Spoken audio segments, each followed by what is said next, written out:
Hi friends, నేను Ashok Kumar. Welcome to Ashoka online academy. Ashok sir నుంచి చాలా రోజుల తర్వాత ఒక మోటివేషన్ క్లాసెస్. ఎందుకంటే నా నుంచి చాలామంది విద్యార్థులు ఆశించేది మోటివేషన్ కూడా ఆశిస్తారు. అశోక్ సార్ అంటే ఒక మోటివేషన్, ఒక సబ్జెక్టు, ఒక ఉద్యమం. ఈ మూడు కలిపితే అశోక్ సార్ అవుతాడు.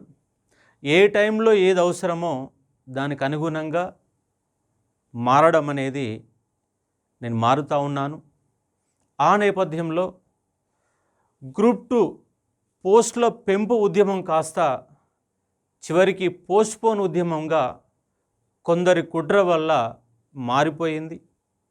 లాస్ట్ మార్చి నెలలో మనం మొదలుపెట్టింది పోస్టుల పెంపు కోసం ఉద్యమం మొదలు పెడితే చివరికి దాన్ని మసిబూసి మారడికాయ చేసి ఒక పోస్ట్పోన్ ఉద్యమంగా మార్చారు. దానివల్ల కొంతమంది సీనియర్లకి ఎగ్జామ్ రాయాల్సిన సీనియర్లు కొంత అశాంతికి, అనాసక్తికి లోనవుతూ ఉన్నారు. కానీ అలాంటివి ఏం పెట్టుకోకుండా గతంలో ఉద్యోగం వస్తుంది అనుకున్న వాళ్ళు ర్యాంకులు కొట్టండి, ర్యాంకులు కొడుతున్న వాళ్ళు టాప్ 10లో వచ్చే ప్రయత్నం చేయండి, టాప్ 10లో వస్తా అనుకున్న వాళ్ళు ఫస్ట్ ర్యాంక్ కోసం ప్రయత్నం చేయండి. గ్రూప్ 2, 3 పోస్టులు పెరిగితే సీరియస్ ఆస్పిరెంట్ అందరికీ న్యాయం జరిగేది. కానీ ప్రభుత్వం, కాంగ్రెస్ గవర్నమెంట్ వచ్చినాక ఆశల పల్లకిలో మనతో ఓట్లు వేయించుకొని ఒక్కటంటే ఒక్కటి కూడా చేయలే. మనకు జీవో నెంబర్ 46 చేయలే, డిఎస్సిలో 4500 పోస్టులు పెంచారు, గ్రూప్ 1లో జస్ట్ 60 పోస్టులు పెంచారు, గ్రూప్ 2లో పోస్టులు పెంచలేదు. గురుకులాల వాళ్ళు రోడ్ల మీదనే తిప్పుతూ ఉన్నారు. ఏ ఒక్కడు కూడా పరిష్కారం కాలేదు. ఇయర్ క్యాలెండర్ పేరుతో నాటకాలు ఆడారు. ఈ బడ్జెట్ సమావేశంలో ప్రవేశపెడుతున్నారు, అది కూడా అనుమానంగానే కనబడతా ఉంది. చూద్దాం ఆగస్టు 2వ తారీఖులోగా మరి పోస్టులు పెంచుతారో, ఇయర్ క్యాలెండర్ పేరుతో మోసం చేస్తారో, అది కూడా 2 లక్షల ఉద్యోగాలని చెప్పి సంవత్సరంలోగా 60,000 ఉద్యోగాలు ఇస్తామని మాట మారుస్తూ ఉన్నారు. సరే, ఆ విషయాన్ని పక్కన పెడితే గ్రూప్ 2లో సక్సెస్ సాధించాలంటే ఇప్పటికే 3 సార్లు 4 సార్లు పోస్ట్పోన్ అయ్యి డిసెంబర్ దాకా పోయింది. దాంతో మళ్ళీ 4 నెలల టైం. సీరియస్ వాళ్ళు కూడా అశాంతికి లోను కాకుండా శాంతియుతంగా ప్రిపరేషన్ కొనసాగించండి. అయితే గ్రూప్ 2లో 783 పోస్టులు. ఈ 7 జోన్ల సిస్టమ్ కారణంగా ఎవరికి ఉద్యోగాలు చాలా తక్కువగా వచ్చే పరిస్థితి. అయినా దాంట్లో మనం నిలబడాలి, గెలవాలి, సక్సెస్ సాధించాలి. సక్సెస్ సాధించాలంటే మరి ఏం చేయాలా? ఒకటే గుర్తుపెట్టుకోండి, ఇప్పటి వరకు మనం ఏం చదివాము, ఇక ఏమి చదవాలా?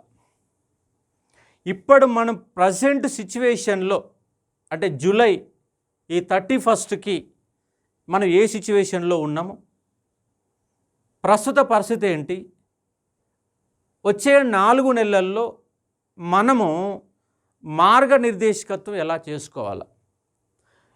ఒక్కొక్క పేపర్కి తక్కువలో తక్కువ 1 మంత్ టైం ఉంది. చూసేందుకు 4 నెలలు, పేపర్ వైజ్ వస్తాలకి 1 మంత్ టైం ఉంది. మధ్యస్థంగా ఉన్నవాళ్ళు కంప్లీట్గా అందుకోవచ్చు, సీరియస్గా ఉన్న వాళ్ళు ర్యాంక్ కోసం ప్రయత్నం చేయవచ్చు.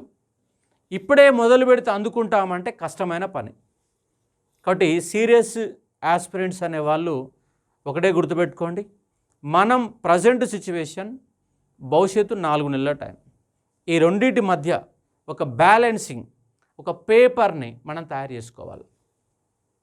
బ్యాలెన్స్కి వెళ్ళాలి. ఉన్న 4 పేపర్లలో ఇప్పటికిప్పటికి ఎగ్జామ్ పెడితే ఏ పేపర్లో ఎన్ని వస్తాయి అన్న ఒక అవగాహన మనకు ఉండాలి. అది ఎట్లా చెప్పగలుగుతామంటే చెప్పడం కష్టమే. ఎందుకంటే పేపర్ బాగా టఫ్ ఇస్తే మనకు 8×4=32, అంటే పేపర్ 100 వేసుకుంటే 400 మార్కులకు ఉద్యోగం రావచ్చు. పేపర్ ఈజీగా వస్తే, లాస్ట్ టైం లాగా పేపర్ వస్తే 550 దాటొచ్చు. కానీ చెప్పలేని ఒక పరిస్థితి. అయినప్పటికీ కూడా మనం ఒక అవగాహన మేరకు గనక ప్రయత్నం చేస్తే 4 పేపర్లని 2 పేపర్లుగా అంటే 2 కాన్సెప్ట్లుగా భావించుకోండి.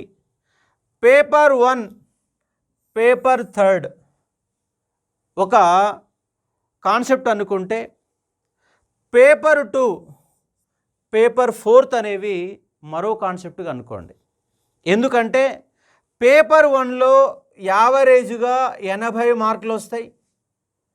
ఉద్యోగం రావాలంటే మరొక 20 అవసరం. టాపర్గా రావాలంటే మరో 10 మార్కులు కావాలి.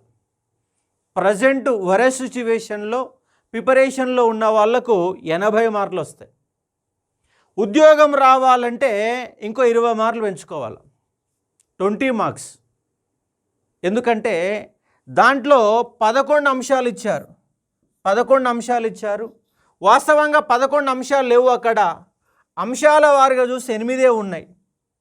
ఎందుకంటే జాగ్రఫీలో భాగమే డిజాస్టర్ మేనేజ్మెంట్, కానీ సపరేట్గా ఇచ్చారు. కరెంట్ అఫైర్స్లో భాగమే అంతర్జాతీయ సంబంధాలు, 2 భాగాలుగా ఇచ్చారు. భారతదేశ చరిత్ర, తెలంగాణ చరిత్ర, ఏదైనా చరిత్రనే. అట్లా కనుక మీరు కౌంట్ వేసుకుంటే 8 అంశాలు మాత్రమే ఉన్నాయి. 8 అంశాలకు 150 మార్కులు ఉన్నాయి. 150 మార్కులలో ఉద్యోగం రావాలంటే మనకు 100 మార్కుల కార్డు ఉండాలి. మనకు టాపర్ ఉండాలంటే ఇంకో 20 వరకు కూడా పోవచ్చు, 120 లాస్ట్, అంతకు మించి రావు. టాపర్స్ అంటే బిలో 30 లోపు ర్యాంక్ ఉన్న వాళ్ళందరూ కూడా 110 ప్లస్ మార్కులు వస్తాయి. ఉద్యోగం వచ్చే వాళ్ళకి ఈ మార్కులు వస్తాయి. కంప్లీట్గా పేపర్ 1 పైన నేను కంప్లీట్గా ఒక విశ్లేషణ గతంలో కూడా చేశాను, మళ్ళీ చేస్తాను. మనకు ఫస్ట్ పేపర్లో 110 మార్కులు ఎలా దాటాలి అన్న దానిపైన ఒక సపరేట్ వీడియో రూపంలో మళ్ళీ మీకు అన్ని అందజేసే ఒక ప్రయత్నం చేస్తాను. అయితే ఇక్కడ paper 1 paper 3 general studies, economy paper కొంత టఫ్గా ఉన్నటువంటి కాన్సెప్ట్లు. పేపర్ 2 హిస్టరీ ఉన్నది, సోషియాలజీ ఉన్నది, పాలిటీ ఉన్నది. పేపర్ 4 కంప్లీట్ 150 మార్కుల పేపర్, అన్నిటికంటే ఈజీ పేపర్. ఇక్కడ ఎంత టఫ్గా పేపర్ వస్తుందంటే రాదు. ఎందుకు రాదంటే పేపరు తయారు చేసే వాళ్ళకి ఉద్యమం పైన పూర్తి స్థాయిలో అవగాహన లేదు, అది రాదు. ఎందుకంటే వాళ్ళు ఇప్పుడు సబ్జెక్ట్ నేర్చుకోవాలంటే కష్టం కాబట్టి మూమెంటుని కనుక మనకు క్రమమైన పద్ధతిలో చదువుకుంటే 130+ గ్యారంటీ. ఇక టాపర్గా రావాలంటే 140 దాకా పోవచ్చు.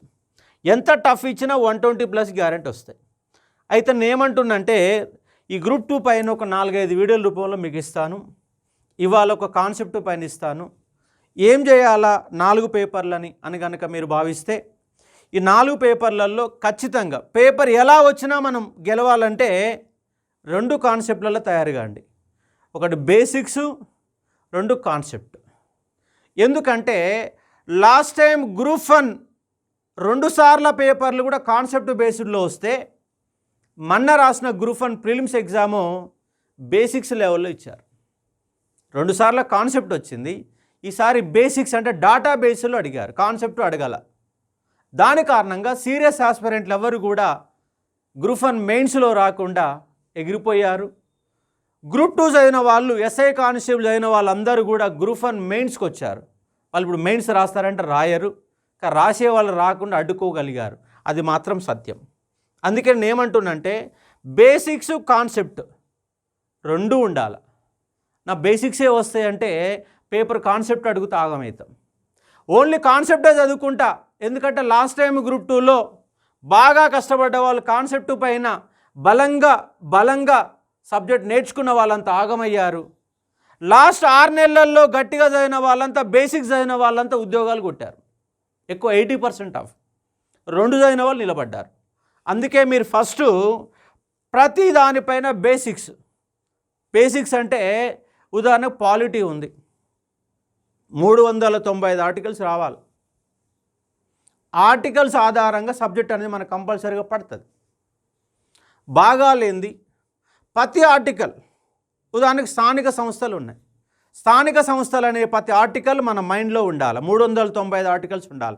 వాటి ఆధారంగా కాన్సెప్ట్ క్వశ్చన్లు పడితే కూడా ఈజీగా రావడానికి అవకాశం ఉంటుంది. తెలంగాణ మూమెంట్ ఉంది.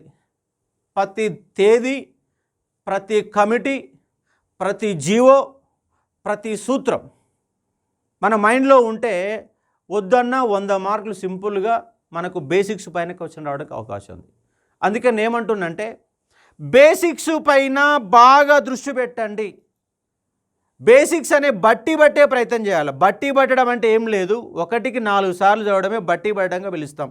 కానీ బేసిక్స్ ఎక్కడ ఓ సింగిల్ బిట్ కూడా పోవద్దు. ఎందుకంటే నీకొచ్చేటటువంటి 600 మార్కులలో 600 మార్కులలో బేసిక్స్ 300 మార్కులు ఉంటాయి. అది సత్యం. ఒకవేళ వాడు కాన్సెప్ట్ బేసిల్లో కనుక ఎగ్జామ్ కనుక ఇస్తే 200 అయితే బేసిక్స్ గ్యారెంటీగా ఉంటాయి. ఒకవేళ బేసిక్స్ బేసుల్లోనే ఎగ్జామ్ పేపర్ కనుక ఉంటే 400 క్వశ్చన్లు బేసిక్స్ మీద రావచ్చు. కాన్సెప్ట్ కనుక అడిగితే బేసిక్స్ పైన 200 క్వశ్చన్లు వస్తాయి. కాన్సెప్ట్ అంటే డెప్త్గా పేపర్ వస్తే బేసిక్స్ 200 వస్తాయి. లేదు బేసిక్ లెవెలే పేపర్ కనుక ఉందనుకో 400 క్వశ్చన్స్ బేసిక్స్ పైన వస్తాయి. మీరు లాస్ట్ టైం కనుక గ్రూప్ 2 పేపర్ తీస్తే 400 క్వశ్చన్లు బేసిక్సే ఉన్నాయి, 200 క్వశ్చన్లు కాన్సెప్ట్ పైన అడిగారు. ఒకవేళ ఇది రివర్స్ కావచ్చు, కాన్సెప్ట్ పైన 400 క్వశ్చన్లు బేసిక్స్ పైన 200 క్వశ్చన్లు వస్తే అప్పుడు బాగా గట్టిగా బలంగా చదివినవాడు, సబ్జెక్టు దమ్మున్నోడు ఉద్యోగం కొట్టడానికి అవకాశం ఉంటుంది. అందుకే మీరేం చేయాలా, ఇక్కడ మన ఫస్ట్ పేపర్ 150 మార్కులు పక్కన పెడితే మిగిలిన 450 మార్కులు ఉన్నాయి పేపర్ 2లో, పేపర్ 3లో, పేపర్ 4లో. అందుకే నేనేమంటున్నంటే పేపర్ 2లో 3 కాన్సెప్ట్లు ఉన్నాయి. 1 చరిత్ర, 2 పాలిటీ, 3 సోషియాలజీ. ఇక్కడ మీరేం చేయాలంటే ఈ 3 సబ్జెక్టుల పైన ఒక 5000 బిడ్ బ్యాంకు కనీసం తక్కువలో తక్కువ. ఎందుకంటే సోషియాలజీలో 1000 బిట్ల కంటే ఎక్కువ దొరకవు నీకు, ఓన్లీ 1000 బిట్సే దొరుకుతాయి. పాలిటీలో 2000 బిట్లు సింపుల్గా ఉంటాయి, 2000 బిట్లు ఉంటాయి. సోషియాలజీలో 1000 బిట్ల కంటే బేసిక్స్ ఎక్కువేం దొరకవు. కానీ history, Telangana history, Indian history 2 ఉన్నాయి. 2 కలిపితే ఈజీగా 2500 బిట్లు ఈజీ దొరుకుతాయి. అట్లీస్ట్ 3000 కూడా వెళ్ళొచ్చు. అట్లీస్ట్ లాస్ట్ 2000 బిట్ అని రావాలా. అంటే ఒక 5000 బిట్లు, తక్కువలో తక్కువ 5000 బిట్లు. క్వశ్చన్ అడిగితే ఆన్సర్ ఎమ్మటే, సింగిల్ వర్డ్ క్వశ్చన్స్ 5000 బిట్లు నీ మైండ్లో ఉండాలి. 5000 బిట్స్ అడుగుతే ఆన్సర్ చెప్పాలి అంతే. యథాతథ ఒప్పందం ఎప్పుడు జరిగింది, ఫలానా రాజు యొక్క బిరుదేంటి, ఫలానా శిలాశాసనం ఎవరేశారు, పాఠాల పేర్లు వరుస క్రమంలో, రాజుల పేర్లు వరుస క్రమంలో, 4 శాసనాలు 4 రాజులు జతపరచండి, ఇట్లా క్వశ్చన్లు అడుగుతారు. లేదు 4 హక్కులు ఇచ్చారు, ఒక సమానత్వపు హక్కు ఇచ్చారు. సమానత్వ హక్కులో 4 అంశాలు ఉంటే 4 ఆర్టికల్స్ ఇచ్చి 4 అంశాలు ఇచ్చి జతపరచండి అని క్వశ్చన్ అడుగుతారు. లేదా ఆదేశిక సూత్రాలు 4 ఆదేశ సూత్రాలు ఇచ్చి ఇక్కడ 4 అంశాలు ఇచ్చి చెప్తారు. లేదా 4 అంశాలు ఏ దేశంకి వెళ్ళి తీసుకున్నారు అనేది అంశం దేశం ఇచ్చి జతపరచండి అని క్వశ్చన్ అడగవచ్చు. అట్లా ఏది అడిగినా టకీమ్ అనే శబ్దం ఆన్సర్ వచ్చే విధంగా సెకండ్ పేపర్లో 5000 బిట్లు తయారు చేసుకోండి. అట్లాగే పేపర్ 1లో 8 అంశాలు ఉన్నాయి. అవి కొన్ని బిట్ల రూపంలో రావు. ఇంగ్లీష్ ఉంది, అది బిట్ల రూపంలో కనపడదు. ఆర్థమెటిక్ రీజనింగ్ అది బిట్ల రూపంలో కనపడదు. కాబట్టి ఇట్లా దాని ఫస్ట్ పేపర్లో కూడా మీరు ఒక తక్కువలో తక్కువ ఒక 5 నుంచి 6000 బిట్లు తయారు చేసుకోండి. అంటే పేపర్ 1లో 5000 బిట్లు, పేపర్ 2లో 5000 బిట్లు, పేపర్ 3లో ఎందుకంటే 3 అంశాలు ఉన్నాయి, ఆ 3 పైన ఎకానమీలో ఒక 3000 బిట్లు వేసుకోండి. అలాగే పేపర్ 4లో ఒక 2000 బిట్లు వేసుకోండి. 2000 ఈ 3 ఉండి 5000, 5000, 5000, 10000. అంటే నేనేమంటున్నంటే 20000 బిడ్ బ్యాంకు మీ మైండ్లో ఉండాలి. 20000 బిడ్ బ్యాంకు మీ మైండ్లో కనుక ఉంటే 100% నీకు ఉద్యోగం వస్తుంది, ఉద్యోగం పక్కా వస్తుంది. కాకపోతే ర్యాంకు రావాలంటే కాన్సెప్ట్ కూడా రావాలి. అటు 20,000 బిడ్ బ్యాంక్ వచ్చే విధంగా నీ మైండ్ను తయారు చేసుకో. దీన్ని బట్టి పట్టడం అంట. బట్టి అంటే 2 1 2 2 4 చదవడం కాదు. ఎక్కువ సార్లు రిపీట్ అగైన్ రిపీట్ ఎక్కువ సార్లు నువ్వు రిపీట్ చేసుకోవడానికి అవకాశం ఉంది. టైం కూడా దొరికింది. 4 నెలల టైం ఉంది. రోజు ఒక 12 గంటలు మినిమం కష్టపడు. 8 గంటలు సీరియస్ ప్రిపరేషన్ ఉంటుంది. ఒక 4 గంటలు డిఫరెంట్ యాంగిల్స్లో ప్రిపరేషన్ ప్లాన్ చేసుకోవాలి. 8 గంటలు ఏమో ఖచ్చితమైన ప్రిపరేషన్ ఉండాలా. ఒక 4 గంటలు మన మైండ్ కంట్రోల్లో ఉండదు. ఆ కంట్రోల్లో లేని సమయంలో మన ప్రిపరేషన్ విధానాలు డిఫరెంట్గా ఎట్లా ఉండాలా అనే దాని మీద మనం ఫోకస్ పెడితే మన 12 గంటల పాటు మన మైండ్ని కంట్రోల్లో పెట్టుకోవడానికి అవకాశం ఉంటుంది. ఆ ట్రిక్స్ కూడా ముందు వీడియోలలో మీకు చెప్పే ఒక ప్రయత్నం చేస్తా. అంటే బేసిక్స్ అనే కాన్సెప్ట్ నేను ఏమంటున్నా, కంపల్సరీగా 20,000 బిడ్ బ్యాంక్ నీ మైండ్లో ఉండే విధంగా నీ మైండ్ తయారు చేసుకో. దాన్ని ఏంటంటే ఎక్కువ శాతం చదవాలి. రిపీట్ చదువుకోవాలి. నీకు శాతనైతే రోజు ఒక 200 బిట్లు సొంతంగా రాయి. క్వశ్చన్ ఆన్సర్ మెథడ్లో రాయాల, చదివితే కాదు రాయాల. రాస్తే ఏమైందంటే 4 సార్లు చదివిన దానికి ఒకసారి రాస్తే ఈక్వల్ అవుతుంది. రెండవది, రాస్తున్నాం కాబట్టి కాన్సన్ట్రేషన్ కంపల్సరీగా ఉంటుంది. పెన్లో ఇంక్ అయిపోతుందని, పేపర్లు అయిపోతున్నాయని భయపడితే ఉద్యోగం రాదు. కాబట్టి నేనేమంటున్నా, 4 పేపర్లకు 4 స్పైరల్ బుక్స్ కొనుక్కొని ఒక్కొక్క స్పైరల్లో క్వశ్చన్ ఆన్సర్. నువ్వే క్వశ్చన్ వేసుకోవాలి, నువ్వే సమాధానం చెప్పుకోవాలి. క్వశ్చన్ ఆన్సర్ మళ్ళీ అన్నారు చెప్పారు ఏమిటి అనే కాకుండా రాసుకోవాలా, దాని పక్కన వేసుకోవాలి. యథాతథ ఒప్పందం ఎప్పుడు జరిగింది? 1947 నవంబర్ 29 అని డేట్ వేసుకోవాలి. యథాతథ ఒప్పందం పక్కన డేట్ వేసుకోవాలి. జాయిన్ ఇండియా ఉద్యమం ఎప్పుడు పక్కన డేట్ వేసుకోవాలి. అట్లా సింపుల్గా రాసుకోవాలి. అట్లా అని చెప్పి పెద్ద పొడుగుత లైన్ రాసి మళ్ళీ కింద ఆన్సర్ రాస్తే టైం వేస్ట్ అవుతుంది. టైం వేస్ట్ కావద్దు. సబ్జెక్ట్ అనే మనకు అర్థమయ్యేటట్టు ఉండాలా. క్వశ్చన్ అడిగితే ఈజీగా ఆన్సరింగ్ చేయాలి. ఎందుకంటే చరిత్రలో 15 క్వశ్చన్లు, 150 మార్కుల క్వశ్చన్లో 15 క్వశ్చన్లు జతపరచడం ఇస్తారు. దాంట్లో ఎక్కువ శాతం తేదీలు సబ్జెక్ట్ ఇస్తారు. మన కాడ సింగిల్ బిట్ పోవద్దు. నీకు సింగిల్ బిట్టులో అందరికంటే, ఎందుకంటే ఉద్యోగం వచ్చేది రాదు ఏం లేదు. పేపర్కి 5 మార్కులే. నీకు ఉద్యోగం వచ్చేది పోయేది పేపర్ 5, 4 పేపర్లు 20 మార్కులు పోతాయి. ఇంకెక్కడి ఉద్యోగం?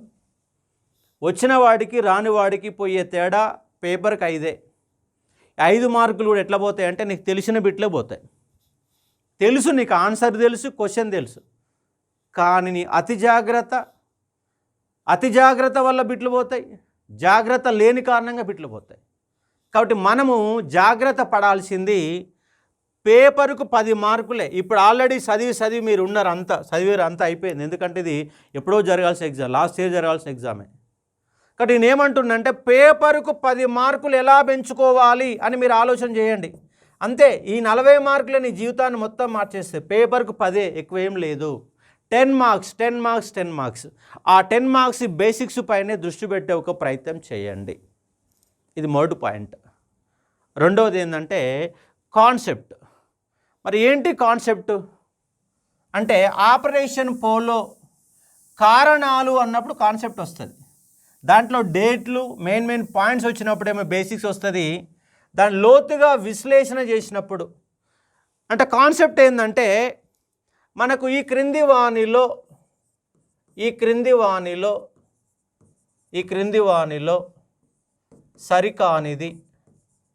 సరికానిది లేదా సరి అయినది. వాడు ఏమంటాడు? ఏ జీవో నెంబర్ 36లో అంశం ఇస్తాడు. బి 8 సూత్రాల పథకంలో ఒక అంశం ఇస్తాడు. సి 5 సూత్రాల పథకంలో ఒక అంశం ఇస్తాడు. డి 6 సూత్రాల పథకంలో మరొక అంశం ఇస్తాడు. ఫస్ట్ దాంట్లో ఉన్న అంశాలన్నీ నీకు అర్థం కావాలి, గుర్తుంటేనే పోతాయి. ఇట్లాంటి క్వశ్చన్లు పడ్డాయి. ఇది చాలా డెప్త్ అన్నప్పుడు, ఇది కాన్సెప్ట్ అన్నట్టు. అంటే 8 సూత్రాలు తెలవాలా, 5 సూత్రాలు తెలవాలా, 6 సూత్రాలు 6 తెలవాలి. 6, 5, 11, 8, 19 అంశాలు.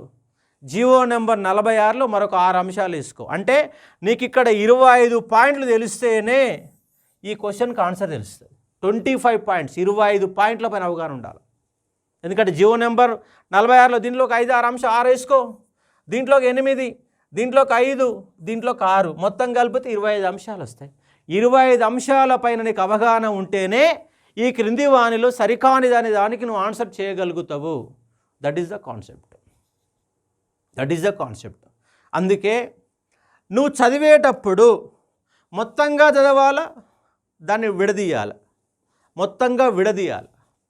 ఇప్పుడు చరిత్ర కూడా నేను చెప్తా ఉన్నా. ఏమిటి? తేదీలు ఒక కాన్సెప్ట్, సూత్రాలు ఒక కాన్సెప్ట్, జీవోలు ఒక కాన్సెప్ట్, కమిటీలు ఒక కాన్సెప్ట్.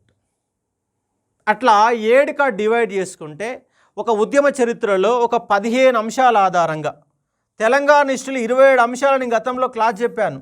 అంతకుమించి ఏమి ఉండవు ఇక. కాబట్టి మనం చదివేటప్పుడే ఆ కోణాన్ని మనం అన్వేషించే ఒక ప్రయత్నం చేయాలి. ఉదాహరణకు కాన్సెప్ట్ ఉంది, ఆంధ్రప్రదేశ్ పునర్వ్యవస్థ చట్టము అంటాం.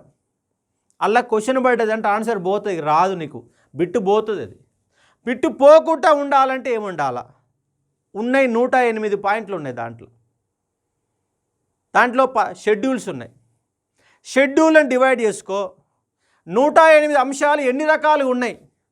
దాంట్లో కొన్ని చట్టసభల గురించి చెప్పారు. చట్టసభల గురించి అంటే అసెంబ్లీలో ఎన్ని స్థానాలు, పార్లమెంటులో ఎన్ని స్థానాలు, చట్టసభ ఎట్లా ఏర్పడుతుంది, దాంట్లో నదీ జలాలు ఉన్నాయి, అదొక అంశంగా చూసుకోవాలి. ఇట్లా 108 పాయింట్లని మనకు 20 అంశాలుగా క్రోడీకరణ చేసుకుంటే, అంటే ఫస్ట్ నువ్వు 108 అంశాలు చదివేటప్పుడు ఒక 20 అంశాలుగా క్రోడీకరణ చేసుకోగలిగితే రేపు ఆన్సర్ క్వశ్చన్ ఎట్లా అడిగినా కూడా నువ్వు సమాధానం రాయగలుగుతావు, ఆన్సరింగ్ చేయగలుగుతావు. అంటే 108 అంశాలు ఒట్టి బండ చదువుకుంటే నీకు బిట్టుపోతుంది. కాదు, 108 అంశాలని 20 అంశాలుగా డివైడ్ చేసుకో. ఇప్పుడు ఏం చెప్పాము? చట్టసభలో ఒక హెడ్డింగ్ పెట్టుకో. చట్టసభల గురించి ఏపీ అసెంబ్లీలో ఏమున్నాయి, తెలంగాణ అసెంబ్లీలో ఏమున్నాయి, తర్వాత నియోజకవర్గాల పునర్విభజన డీలిమిటేషన్ తర్వాత తెలంగాణ అసెంబ్లీ ఎన్ని స్థానాలు మారుతాయి, ఏపీలో ఎన్ని స్థానాలు మారుతాయి, పార్లమెంటు స్థానాలు ఎన్ని, లోక్సభ స్థానాలు ఏంది, అసెంబ్లీ స్థానాలు ఏంది, చట్టసభలు. అలాగే నదీ జలాల పంపిణీ, కృష్ణా జలాలు ఎవరి ఆధ్వర్యంలో ఉంటాయి, గోదావరి జలాలు ఎవరి ఆధ్వర్యంలో ఉంటాయి అన్న కాన్సెప్ట్ పైన చూసుకోవాలి. అలాగే కేంద్ర ప్రభుత్వం ఈ రాష్ట్రాలకి ఆ పునర్వ్యవస్థ చట్టంలో ఏమేం పేర్కొన్నది, ఏపీకి ఏం పేర్కొన్నది, తెలంగాణకి ఏం పేర్కొన్నది, 2 పట్టికలు వేసుకో. అప్పుడు ఎట్లా బిట్ ఇచ్చినా నువ్వు ఆన్సర్ చేయగలుగుతావు. అందుకే మొత్తంగా చదవాలి, డివైడ్ చేసి చదవాలి. అప్పుడు నువ్వు ఎట్లనైనా మార్కులు స్కోర్ చేయడానికి అవకాశం ఉంటుంది. మన జేఎల్ పేపర్లు అన్నీ బేసిక్స్ మీద ఇచ్చిండు. సబ్జెక్టు నోడికి ఉద్యోగం రాలా, పై చదివినోడికి ఉద్యోగాలు వచ్చినాయి. బాగా డెప్త్గా ఉన్నోడు ఏంటంటే ఎక్కువ ఆలోచన చేస్తాడు ఎప్పుడైనా. అందుకే కాన్సెప్ట్ బేసిక్స్ ఈ 2 కాన్సెప్ట్లలో మనం కనుక చేయగలిగితే సింపుల్గా సక్సెస్ కావడానికి అవకాశాలు ఎక్కువ ఉంటాయి. అట్లా 4 పేపర్ల పైన ప్రజెంట్ నీ సిచ్యువేషన్ ఏంటి, ఏ సిచ్యువేషన్లు ఉన్నావు. ఇప్పటికిప్పటికి ఎగ్జామ్ రాస్తే నాకు ఫస్ట్ పేపర్లో పేపర్ 1లో 80 మార్కులు వస్తాయి, పేపర్ 2లో 110 వస్తాయి, పేపర్ 3 ఒక 90 మార్కులు వస్తాయి, పేపర్ 4లో 120 మార్క్స్ వస్తాయి. ఇప్పటికే రేపే ఎగ్జామ్ పెడితే నీ కండిషన్ ఇది అనుకో. ఇప్పుడు ఏం చేయాలా? దీంట్లో నాకు ఉద్యోగం రావాలంటే ఇంక 20 మార్కులు రావాలా, దీంట్లో నాకు ఉద్యోగం రావాలంటే ఈజీగా ఇంకొక 25 మార్క్స్ పెంచుకోవాలా, దీంట్లో ఒక 20 మార్కులు పెంచుకోవాలా, దీంట్లో ఒక 15 మార్కులు పెంచుకోవాలా అని ఒక ఐడియాలజీ పెట్టుకో. అట్లని చెప్పేసి దొరికిన పేపర్లా ప్రాక్టీస్ చేయొద్దు. దొరికిన పేపర్లా ప్రాక్టీస్ చేస్తే కన్ఫ్యూజన్ ఎక్కువ అవుతుంది. నేనేమంటున్నంటే జనరల్ స్టడీస్కి ఒక 10 పేపర్లు ప్రాక్టీస్ చేయి, పేపర్ 2కి ఒక 5 పేపర్లు చాలు, పేపర్ 3కి ఒక 5 పేపర్లు చాలు, పేపర్ 4కి 4 పేపర్లు చాలు. గంతే, ఎక్కువ అవసరం లేదు, 4 పేపర్లు చాలు. ఎందుకంటే నేనేమంటున్నా 150 క్వశ్చన్లు ఇంటూ 4 ఆప్షన్లు, ఒక్క పేపర్ ద్వారా 600 క్వశ్చన్లకు నీ సమాధానం దొరుకుతుంది. ఒకటే పేపర్కి అండి. నువ్వు ఈ 150 క్వశ్చన్లకు వివరణ రాస్తే 4 పేపర్ల వివరణ రాస్తే ఏం మిగలదిగా అయిపోతుంది. ఇంకా నువ్వు పేపర్లు ఎక్కువ బండల కొద్దీ గుట్టల కొద్దీ 50 పేపర్లు 60 పేపర్లు 100 ఎగ్జామ్ పెడుతున్నాని డప్పు షాటిప్పు చాలా ఉంటారు. దానివల్ల కన్ఫ్యూజ్ పెరుగుతుంది. ఎగ్జామ్ వాళ్ళు కన్ఫ్యూజ్ చేసే విధంగా క్వశ్చన్లు అడుగుతారు. Time waste. 4 పేపర్లు సరిపోవా? 4 పేపర్లకు 600, 4 పేపర్లు 2400 క్వశ్చన్లు అయితే అండి, 2400 క్వశ్చన్లకు నువ్వు గనక సమాధానం వివరణ రాయగలిగితే అంతకు మించి మూమెంట్లో ఏముండదు, బిట్లు ఏముండవు, ఇక గంతే, సబ్జెక్టు గంతే. దానికోసం మనం ప్రపంచాన్నంతా జయించిన మాదిరిగా మీరేం ఆగం కావద్దు.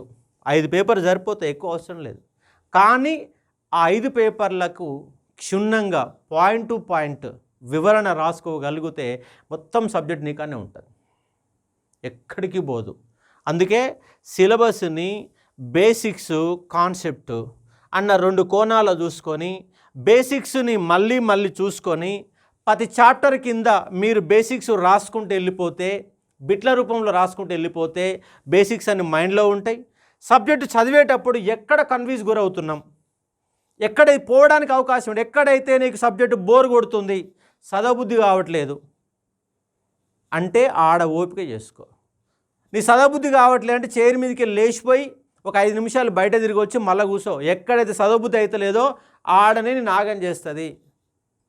గుర్తుపెట్టుకునే ప్రయత్నం చేయండి. కాబట్టి ఎక్కడ కాన్సన్ట్రేషన్ చేయాలా అంటే అందుకే ఇప్పుడు పెద్ద మనుషుల ఒప్పందానికి అంటే ఒక జనసమూహానికి పోయినప్పుడు మనకు ఎక్కడ నెగ్గాలో ఎక్కడ తగ్గాలో తెలవాలని ఒక పాయింట్ ఉంటుంది. అందుకే ఎక్కడ మనం సబ్జెక్ట్ని ఒడిసి పట్టాలా. ఉద్యమంలో నేను సక్సెస్ కావడానికి గల కారణం ఏంటంటే, ఏ ఫ్యాకల్టీ అయితే చెప్పలేని టాపిక్స్ అయితే ఎక్కడ ఉంటాయో అక్కడ నేను బాగా డెప్త్గా చెప్తా. ఉదాహరణకు నీటిపారుదల వ్యవస్థ కావచ్చు, నక్సలిజం కావచ్చు, సూత్రాలు కావచ్చు. సూత్రాలు ఏది 8 సూత్రాలు, 5 సూత్రాలు, 6 సూత్రాలు. ఎందుకంటే ఒక 6 పాయింట్ ఫార్ములా మీద 4 గంటల క్లాస్ చెప్పగలుగుతా. వేరే ఫ్యాకల్టీ 40 నిమిషాలే చెప్తాడు, కానీ నేను 4 గంటలు చెప్తా. పెద్ద మనుషుల ఒప్పందం మిగతా వాళ్ళు అర్ధ గంట చెప్తే నేను 4 గంటలు చెప్పగలుగుతా. ఎందుకంటే అక్కడని సబ్జెక్ట్ అంతా అక్కడనే 6 పాయింట్ ఫార్ములా, పెద్ద మనుషుల ఒప్పందం 2 అర్థమైతే మొత్తం సబ్జెక్ట్ వస్తుంది. నక్సలిజం కొంత డిఫరెంట్గా ఉంటుంది, బిట్స్ ఎక్కడ పడుతుందో తెలిసే ప్రయత్నం జరగాల. అట్లా ఎక్కడైతే డిస్టర్బెన్స్ ఉంటుందో అక్కడే నిలబడ్డాను, అందుకే ఫ్యాకల్టీగా సక్సెస్ కాగలిగిన. తెలంగాణ హిస్టరీ అంతే. నిజాములు చాలా ఇంపార్టెంట్, కానీ మిగతా లెక్చరర్లు అంతా నిజాములను ఎత్తిపడేస్తారు, కానీ నిజాములే డెప్త్గా చెప్తా. నేను కాకతీయులపైన 10 గంటలు నిలబడతా, శాతవాహనులపైన 11 క్లాసులు చేశాను, దాదాపు 10 అవర్స్ పైన క్లాసెస్. అంటే డెప్త్నెస్ ఎక్కడ ఉందో అక్కడ మనం బాగా పెంచుకోవాలా. బిట్ ఎక్కడ పడుతుంది దానికి కావాలంటే మొన్న డిఎస్సిలో మ్యాథ్స్లో ఇది ఆన్లైన్ ఎగ్జామ్ కాబట్టి ఒకరికే మొత్తం ప్రీవియస్ క్వశ్చన్లు వచ్చినట. ఒకసారి ఆయన జస్ట్ 10 రోజుల పాటు ప్రీవియస్ క్వశ్చన్లు చూసుకున్నట. ఆయనకి ఎక్కువ మార్కులు వచ్చినాయి, సంవత్సరం నుంచి చదివేట ఆయనకు తక్కువ మార్కులు వచ్చినాయి. ఫోన్ చేసి చెప్పిండు, ఇట్లా వచ్చింది సార్, మరి దాని మీద కేసు వేద్దామా అంటాడు. దాన్ని కేసు వేసేయడానికి ఏముంటుంది అబ్బా, సిలబస్లోకి వెళ్ళి క్వశ్చన్లు వచ్చినాయి, అది ప్రీవియస్ బిట్టా ఇంకో బిట్ అని కాదు. కాబట్టి అంటే ఆన్లైన్ ఎగ్జామ్లో ఒక ఆయనకు మొత్తం ప్రీవియస్ బిట్లే 80 దాదాపుగా 80 క్వశ్చన్లు, అంటే 160 క్వశ్చన్లు వస్తే 100 పైన క్వశ్చన్లు ప్రీవియస్ ఉన్నాయి. ఆయన చక్కగా చేసి పడేసిండు. 1 ఇయర్ నుంచి చదివితే ఆయన బాగా పుస్తకాలు చదివిన ఆయన ప్రీవియస్ క్వశ్చన్ ప్రాక్టీస్ చేయాల, ఆయన ఆగమైండు. అంటే ఎవడి జీవితం ఎట్లా మారుతుందో. నువ్వు 2 ఏళ్ళు చదివిన వాడు ఒకే దగ్గరికి, 6 నెలలు చదివిన వాడు ఒకే దగ్గర రావడానికి అవకాశాలు ఎట్టుంటాయి. ఎందుకంటే వాడు పేపర్ ఎట్లా ఇస్తాడో తెలియదు. ఎలా ఇచ్చినా ఎలాంటి క్రిటికల్ పొజిషన్లో అయినా మనం నిలబడే విధంగా మన ప్రిపరేషన్ ప్లాన్ ఉండాలా. అందుకే మన మస్తిష్కం ఎప్పుడు కూడా దాని గురించి ఆలోచన చేయాలి. అందుకే ప్రతిరోజు అర్ధగంట నువ్వేం చేస్తున్నావు, ఏం చేయాలి అని ప్రతిరోజు నువ్వు ఆలోచనలు ఉండాలి. ప్రతి 2 గంటలకోసారి లేదంటే ఒక 4 గంటలకోసారి పుస్తకాలు పక్కన పెట్టి ఒక 5 నిమిషాలు ఇప్పటిదాకా నేనేం చదివినా అని ఒకసారి బ్రేక్ డౌన్ చేసుకొని అక్కడ కూర్చొని ఆలోచన చేస్తే సమాధానం నీకాన్నే దొరుకుతుంది. నువ్వు సక్సెస్ వేలో పోతున్నావా, ఫెయిల్యూర్ పోతున్నావు నీకు అర్థమైపోతుంది. ప్రతి 4 గంటలకోసారి 10 నిమిషాలు ఉట్టినే కూర్చో, వాట్ ఈజ్ వాట్, ఇప్పటిదాకా ఏం చదివినా ఒకసారి మరణం చేసుకో. కరెక్ట్ చదువుతున్నా, కరెక్ట్ చదవట్లేకపోతున్నా, చదివిన చాప్టర్కి వెళ్ళి ఒక 20 క్వశ్చన్లు ప్రాక్టీస్ చేయి. దాంట్లో 4 ఆప్షన్లు చేయగలుగుతున్నావా లేదు చూసుకో. క్వశ్చన్ ఆన్సర్ చేయడం గొప్ప కాదు, వాడి కింద ఇచ్చిన 4 సమాధానాలకు నీ దగ్గర సమాధానం ఉందా లేదో చెప్పుకోవాలి. 4టికి 4 సమాధానం దొరకాలి. ఏ ఆప్షన్ రైటు, మిగతా బీసీడీలో ఏముందో నీకు తెలియకపోతే నీ ప్రిపరేషన్ కరెక్ట్ లేదు. కాబట్టి ఏలో ఏముంది, బీలో ఏముంది, సిలో ఏముంది, డీలో ఏముంది అనే అంశం పైన కనుక క్లారిటీ ఉంటేనే నీకు సక్సెస్ కావడానికి అవకాశాలు ఎక్కువ ఉంటాయి. కాబట్టి అర్థం చేసుకో. ఇలాంటి అంశాలన్నిటికి కూడా మనం గతంలో హైబ్రిడ్ బ్యాచ్ల రూపంలో సబ్జెక్ట్ అనేది మీకు అందజేశాను. ఈజీ క్వశ్చన్లు ఇచ్చాను, హార్డ్ క్వశ్చన్లు ఇచ్చాను, మీకు వే ఆఫ్ ఎట్లా అడగబోతున్న నేపథ్యంలో ఇచ్చాను. సెకండ్ హైబ్రిడ్ బ్యాచ్ వాళ్ళకు క్లాసెస్ పెండింగ్గా ఉన్నాయి. రేపు 5వ తారీఖు నుంచి స్టార్ట్ చేస్తాను. కొత్త వాళ్ళు కూడా జాయిన్ అయినా కూడా మీకు అది క్లారిటీ ఉండడానికి అవకాశం ఉంటుంది అశోక్ సార్ దగ్గర. ఎందుకంటే కొందరు ఓన్లీ ఎకానమీకి 12,000 రూపాయలు తీసుకున్న వాళ్ళు చాలామంది ఉన్నారు. కానీ మనం మొత్తం కోర్సు కూడా ఏ రోజు కూడా 12,000 పెట్టలేదు. ఒక ఎకానమీ 12,000 పెడితే మొత్తం కోర్సు కూడా 4-5 రూపాయలు తీసుకున్న సందర్భాలు ఉన్నాయి. ఇప్పుడు మన దగ్గర ఏ హైబ్రిడ్ బ్యాచ్ ఏ చేసినా కూడా చాలా తక్కువ ఫీజులతో ఇవ్వగలుగుతున్నాను. గతంలో ఇచ్చాను, ఇప్పుడు ఇస్తాను, రేపు కూడా ఇస్తాను. ఎందుకంటే స్టూడెంట్ అనే కన్సర్న్ మన దగ్గర ఉన్నది కాబట్టి. మార్కెట్లో ఫీజులతోని 25% మనం ఫీజులు పెట్టి అది క్వాలిటీ సబ్జెక్ట్తో ఇస్తున్నాం కాబట్టి అర్థం చేసుకునే ఒక ప్రయత్నం చేయవచ్చు. ఇంకోటి ఏంటంటే మీకు పేపర్ 1 ఉంది. పేపర్ 1 పైన మీకు కూలంకుషంగా మరోసారి సబ్జెక్టు 1 అవర్ క్లాస్ తీసుకుంటాను. మీరు ఎక్కడెక్కడ ఉన్నారు, ఏం చేస్తున్నారు అంశాన్ని చెప్పే ప్రయత్నం చేస్తాను. మొత్తంగా మనకి 8 అంశాలు ఉన్నాయి. పేపర్ 1లో 11 అంశాలు ఇచ్చారు, కానీ 11 ఇట్లా 8 వస్తాయి మీకు. కాబట్టి 4 అంశాలు. ఇప్పుడు మీకు వచ్చే 4 అంశాలపైన ఖచ్చితంగా మీరు కాన్సంట్రేట్ చేయండి. ఎందుకంటే ఆర్థమెటిక్ అండ్ రీజనింగ్ ఇది మ్యాథ్స్ వాళ్ళు చేస్తారు, నాన్ మ్యాథ్స్ వాళ్ళు కూడా చేసే విధంగా తయారు చేసుకోండి. 20+ వస్తున్నాయి. ఒకసారి 23 వస్తాయి, ఒకసారి 24 వస్తాయి, ఒకసారి 25 వస్తాయి, ఒకసారి 20 వస్తాయి. 20+ మార్క్స్. అలాగే ఎస్ఎన్టీ సైన్స్ అండ్ టెక్నాలజీ ఎన్ని మార్కులు వస్తాయి? 15+15 క్వశ్చన్లు వస్తున్నాయి. అలాగే ఇంగ్లీష్ చాలామందికి సబ్జెక్టు రానటువంటి కాన్సెప్టు. వాయిదాల పర్వంలో చివరి వరకు వాయిదాలు ఉండేది ఇంగ్లీషు. ఇది కూడా మనకు 20+25 మార్కుల వరకు వస్తూ ఉన్నాయి. అర్థం చేసుకునే ఒక ప్రయత్నం చేయండి. ఇంకోటి ఏంటంటే కరెంట్ అఫైర్స్ అనేటటువంటి కాన్సెప్ట్ కూడా మనకి 25 క్వశ్చన్లు వస్తూ ఉన్నాయి. ఈ 4 పైన నీకు గ్రిప్ కనుక వస్తే 25 ఇక్కడికి 20 లేదా అది కూడా 25 ఆర్థమెటిక్ రీజన్ కూడా 25 చేసుకుంటే మ్యాక్సిమం ఈ 4 అంశాలకు వెళ్ళే 90 మార్కులు వస్తూ ఉన్నాయి. 90 మార్కులు వస్తాయి ఫస్ట్ పేపర్లో. ఈ 4 అంశాలకి వెళ్ళి 90 మార్కులు వస్తాయి. ఇక మిగిలిన అంశాలు ఏమున్నాయండి? ఒకటి జాగ్రఫీ ఉంది. జాగ్రఫీ 150 మార్కుల సబ్జెక్టుని ఇక్కడ 25 మార్కులకు అడుగుతున్నాడు. 150 మార్కుల సబ్జెక్ట్. ఎందుకంటే వరల్డ్ జాగ్రఫీ ఉంది, తెలంగాణ జాగ్రఫీ ఉంది, ఇండియన్ జాగ్రఫీ ఉంది, డిజాస్టర్ మేనేజ్మెంట్. జాగ్రఫీలో 4 అంశాలు ఉన్నాయి. 4 అంశాలు ఉన్నాయి కాబట్టి అర్థం చేసుకునే ఒక ప్రయత్నం చేయవచ్చు. దానితో పాటుగా తెలంగాణ రాష్ట్ర విధానాలు లేదా చరిత్ర అంటున్నాడు. చరిత్రకి వెళ్ళి ఇండియన్ హిస్టరీ, తెలంగాణ హిస్టరీ 2 ఉన్నాయి. ఒక 30 మార్కుల వరకు వచ్చే అవకాశం ఉంది, లేదా 25 మార్కులు వచ్చే అవకాశం ఉంది. కాబట్టి చరిత్ర 2, జాగ్రఫీ 2. చరిత్ర 2, జాగ్రఫీ 2. అలాగే తెలంగాణ రాష్ట్ర విధానాలు అంటే స్కీమ్స్ పైన క్వశ్చన్ అడుగుతూ ఉన్నాడు. ఇక్కడ ఒక 10+ లేదా 15 మార్కుల వరకు రావడానికి అవకాశాలు ఎక్కువగా ఉన్నాయి. అలాగే సోషల్ ఎక్స్క్లూజన్ ఏమంటున్నాం దాన్ని? సోషల్ ఎక్స్క్లూజన్లో సామాజిక వర్ణన లేదా సోషల్ ఎక్స్క్లూజన్ చేసి పిలుస్తూ ఉన్నారు. ఇక్కడ ఒక 10 నుంచి 10 మార్క్స్ రావడానికి ఉంది. సోషల్ ఎక్స్క్లూజన్లో ఓన్లీ 10+ రావడానికి 10 మార్క్స్ రావడానికి అవకాశం. ఒకసారి 5 అడుగుతాడు, ఒకసారి ఎక్కువ రావడానికి అవకాశం ఉంది. అంటే ఇక్కడ చూడండి 10, 20, 30, 50, 25 అటు ఇటుగా కొన్ని అటు ఇటు పోయినా కూడా గిదే సబ్జెక్టు. ఫస్ట్ పేపర్లో గిదే సబ్జెక్టు సింప్లిఫై చేసుకుంటే గింతే ఉంది. ఈ అన్ని అంశాలపైన మరొకసారి టైం తీసుకొని 1 అవర్ క్లాసు జనరల్ స్టడీస్లో 110 మార్కులు తెచ్చుకోవడం ఎట్లా అనే కాన్సెప్ట్ పైన మళ్ళీ వివరణంగా ఇచ్చే ఒక ప్రయత్నం చేస్తూ ఉన్నాను. కాబట్టి మన ఆగిపోయినటువంటి హైబ్రిడ్ క్లాస్ వాళ్ళకి నెక్స్ట్ ఆగస్ట్ 5వ తారీఖు నుంచి ఆగస్టు నెలలో మొత్తంగా సిలబస్ కంప్లీట్ చేసే విధంగా దాన్ని రూపకల్పన చేస్తూ ఉన్నాను. అలాగే కొత్త వారికి కూడా అవకాశం ఉంటుంది కాబట్టి సబ్జెక్టు పైన గ్రిప్ లేని వాళ్ళకి, బేసిక్స్ పైన కమాండ్ ఉన్న వాళ్ళు మాత్రమే జాయిన్ కావాలి. మొత్తం ఏం తెలియని వాళ్ళు జాయిన్ అయితే హైబ్రిడ్ బ్యాచ్లో వర్కౌట్ కాదు. సబ్జెక్టు పైన గ్రిప్ ఉన్న వాళ్ళకి మాత్రమే ఆ కోర్స్ అనేది డిజైన్ చేయడం జరిగింది. కాబట్టి అది రేపు 5వ తారీఖు స్టార్ట్ చేస్తాను. అలాగే గ్రూప్ 1 వాళ్ళకు కూడా ఇండియన్ హిస్టరీ క్లాసెస్ పెండింగ్గా ఉన్నాయి. ఆ గ్రూప్ 1 క్లాసెస్ కూడా స్టార్ట్ చేస్తాను. కాబట్టి గ్రూప్ 2లో సక్సెస్ సాధించాలంటే ఒక చిన్న కాన్సెప్ట్ ఇచ్చాను.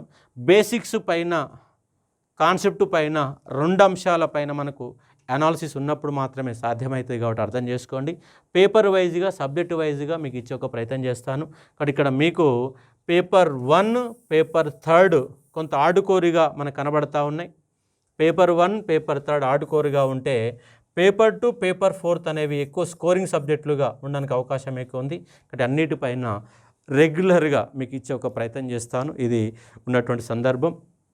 కాబట్టి సీరియస్ ఆస్పిరెంట్ సెలవు పెట్టిన వాళ్ళు ఆగం కాకుండా దాన్ని ఎట్లా సద్వినియోగం చేసుకొని మనం ఎట్లా టాపర్గా ఉండాలని చూసే ప్రయత్నం చేయండి. మధ్యస్థంగా అంటే నాకు టైం సరిపోలేదు అన్నటువంటి వాళ్ళు పట్టు బిగించే ఒక ప్రయత్నం చేయండి. ఎందుకంటే మన జేల్స్ చాలామంది జూనియర్ లెక్చరర్ ఉద్యోగాలు అటు గ్రూప్ 2 ఇటు సబ్జెక్ట్. గ్రూప్ 2 మీ సిలబస్ పైన కమాండ్ ఉండి సబ్జెక్టు పైన కమాండ్ ఉన్న వాళ్ళకి మన జేఎల్ ఉద్యోగాలు చాలామంది కొట్టారు. ఒకవేళ ఇక్కడ విఫలమైన, గ్రూప్ 2లో విఫలమైన అది వేరే సబ్జెక్టుకి జిఎస్ రూపంలో మారి మీకు ఏఈలు కానీ, ఏడబ్ల్యూ కానీ, గ్రూప్ 4 కానీ వేరు ఉద్యోగాలకి ఈ ప్రిపరేషన్ అంతా ఉపయోగపడుతుంది. ఎందుకంటే ఆల్రౌండ్ డెవలప్మెంట్ ఎక్కడ కనిపిస్తుంది అంటే గ్రూప్ 2లో కనపడతాయి. గ్రూప్ 2 సబ్జెక్టుల పైన మీకు గ్రిప్ ఉంటే తర్వాత సెంట్రల్ ఉద్యోగాలు కానీ, స్టేట్ ఉద్యోగాలు కానీ ఏ ఉద్యోగం పెట్టినా కూడా మీరు సక్సెస్ రేటు పెరగడానికి అవకాశాలు ఎక్కువ ఉంటాయి. గ్రూప్ 2ని కనుక మీరు గ్రూప్ 2 సబ్జెక్టులలో సీరియస్ ఆస్పిరెంట్గా ఉండి ఈ 2 అంశాలపైన కనుక కమాండ్ కనుక మీరు తెచ్చుకుంటే మీకు సెంట్రల్ జాబ్ గ్యారంటీగా వస్తుంది. ఏం రావాలా అంటే ఒకటి ఆర్థమెటిక్, రీజనింగ్ పైన గ్రిప్ ఉండాలా, అంటే మ్యాథ్స్. రెండోది ఇంగ్లీష్. గ్రూప్ 2లో నువ్వు సీరియస్ ఆస్పిరెంట్ అయ్యి ఈ 2 సబ్జెక్టుల పైన కనుక నీ గ్రిప్ ఉంటే వితిన్ ద 1.5-2 ఇయర్స్లోగా నువ్వు గవర్నమెంట్ ఎంప్లాయీగా మారిపోతావు. నీకు జిఎస్ గ్రూప్ 2 మీద మంచి కమాండ్ ఉంది, నువ్వు బీటెక్ గ్రాడ్యుయేట్ లేదా ఎంపీ స్టూడెంట్వి అనుకో, ఆర్థమెటిక్, రీజనింగ్ ఎట్లాగా మ్యాథ్స్ బ్యాక్గ్రౌండ్ గ్రిప్ ఉంటుంది కాబట్టి సెంట్రల్ జాబ్ ఈజీగా వస్తుంది. కొంత రూరల్ బ్యాక్గ్రౌండ్ వారికి ఇంగ్లీష్ రాదు కాబట్టి ఇబ్బంది పడితే ఇంగ్లీష్ పైన రోజు గంట సేపు కనుక కాన్సన్ట్రేషన్ చేస్తే బయటపడడానికి అవకాశాలు ఎక్కువ ఉంటాయి. కాబట్టి group 2 is the all round development. Group 3 preparation దాంట్లోనే ఇంక్లూడింగ్గా అయిపోద్ది. కాబట్టి మీరు ప్రిపరేషన్ స్ట్రాటజీ మార్చుకుంటూ ముందుకెళ్ళే ఒక ప్రయత్నం చేయాలని కోరుతా ఉన్నాను. Thank you.